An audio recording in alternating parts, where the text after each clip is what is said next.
حضرت ابو ہریرہ رضی اللہ تعالی عنہ نے بیان فرمایا کہ حضور اقدس صلی اللہ علیہ وسلم نے بنی اسرائیل کے 2 آدمیوں کا قصہ نقل فرمایا جو دونوں آپس میں محبت رکھتے تھے، لیکن فرق یہ تھا کہ ان میں سے ایک خوب محنت سے عبادت کرتا تھا اور دوسرا شخص گناہ گار تھا۔ عبادت گزار شخص اس گناہ گار سے کہتا تھا کہ تو گناہ سے رک جا، وہ جواب دیتا تھا کہ مجھے چھوڑ دے، میں جانوں اور میرا رب جانے۔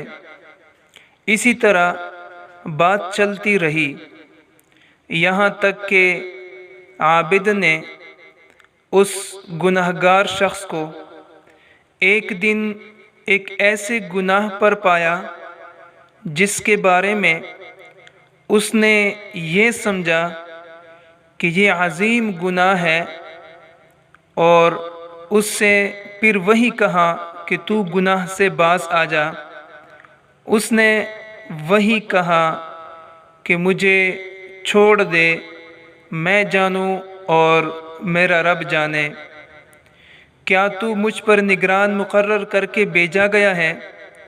یہ سن کر عابد کو طیش آ گیا اور کہنے لگا کہ اللہ کی قسم، اللہ تجھے کبھی بھی نہ بخشے گا اور تجھے جنت میں داخل نہ فرمائے گا۔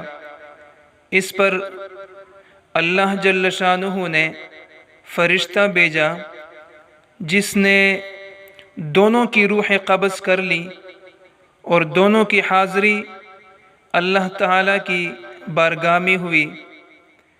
اللہ جل شانہ نے گناہ گار سے فرمایا کہ جنت میں داخل ہو جا، اور دوسرے شخص سے فرمایا جو عابد تھا اور گناہ گار کی بخشش نہ ہونے کی قسم کھا کر بیٹھا تھا، کیا تو اس پر قادر ہے کہ میرے بندہ سے میری رحمت کو روک دے؟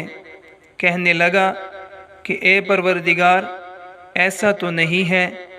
اللہ جل شانہ نے ارشاد فرمایا کہ اس کو دوزخ میں لے جاؤ۔ اللہ تعالی ہمیں عمل کرنے کی توفیق عطا فرمائے۔